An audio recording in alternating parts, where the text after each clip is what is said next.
আসসালামু আলাইকুম। আমরা গত বুধবার বা 7 তারিখে আমরা ফাঁকি অর্ডার করছি। তো অর্ডার করার মধ্যে আমরা ওদেরকে টাকাও পাঠাই দিছি, তারা এখনো পর্যন্ত ফাঁকি পাঠায়নি। তার কারণ হলো ওনাদের এদিকে নাকি অনেক বৃষ্টি হয়, সেজন্য ফাঁকি ওনারা পাঠাতে পারতেছে না। তো আজকে ফাইনালি আমাদের ফাঁকিটা আসবে। তো আমরা ফাঁকি আনার জন্য আমরা চলে যাব আমাদের লাকসাম হরিচ্চরে। প্রথমে আমরা একটা সিএনজি নিয়ে সোজা চলে যাইতে হবে হরিচ্চর বাজারে। তার কারণ হচ্ছে ওনারা নাকি বিশ্ব রোড থেকে রওনা দিয়েছে।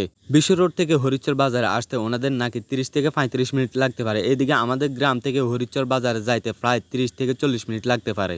সেজন্য ওনাদের কল পাওয়ার সাথে সাথে আমরা রওনা দিয়েছি হরিচ্চর বাজারে যাওয়ার উদ্দেশ্যে। ওইখানে গিয়ে আমরা দেখি যে এখনো পর্যন্ত আমাদের কয়েল পাখির বাচ্চাগুলো আসে নাই। বাচ্চাগুলো ওনাদের কাছে আসতে নাকি আরো প্রায় 20 থেকে 30 মিনিট লাগতে পারে। তার কারণ হচ্ছে সিএনজিটা জামে পড়ার কারণে ওনারা বলতেছে যে উনি আসতে পারতেছে না, সেজন্য আপনারা 20 থেকে 30 মিনিট অপেক্ষা করেন।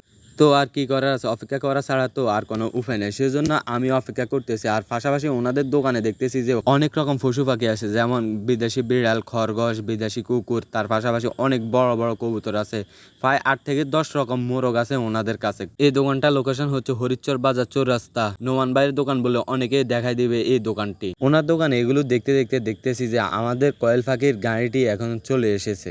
একটা সিএনজি করে কুমিল্লা বিশ্ব রোড থেকে আমাদের কয়েল পাখির বাচ্চাগুলো ফাটিয়ে দিয়েছে ওনারা। আমাদের কয়েল পাখির বাচ্চাগুলো যে সিএনজি ড্রাইভার নিয়ে এসেছে উনি আমাকে বলতেছে যে আপনারা কই যাবেন। তখন আমি বললাম যে আমি খিলাওয়া বাতাবাড়িয়া যাব। ওনাকে যখন আমরা আমাদের লোকেশনটা বলছি তখন উনি বলতেছে যে সমস্যা নাই, আমি যাব।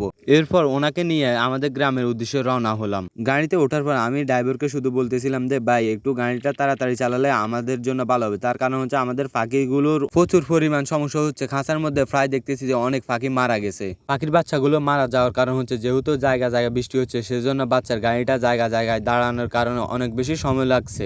ওনাকে নিয়ে তাড়াতাড়ি করে আমরা আমাদের লোকেশনে চলে এসেছি। চলে আসার পর আমরা তাড়াতাড়ি করে আমাদের ব্লুডিং এর যেখানে জায়গা ঠিক করছি ওইখানে চলে যাচ্ছি। ব্লুডিং এর জায়গা আমরা আগে থেকে ঠিক করে রেখেছি।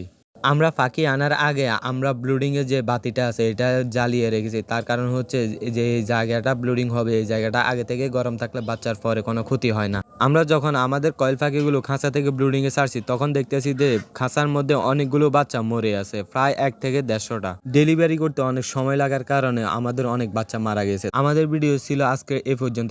সবাই আমার জন্য দোয়া করবেন যাতে করে আমি যে স্বপ্ন নিয়ে নেমেছি ইনশাল্লাহ সেই স্বপ্নটা পূরণ করতে পারি। সবাই ভালো থাকবেন, সুস্থ থাকবেন। আল্লাহ হাফেজ। আসসালামু আলাইকুম।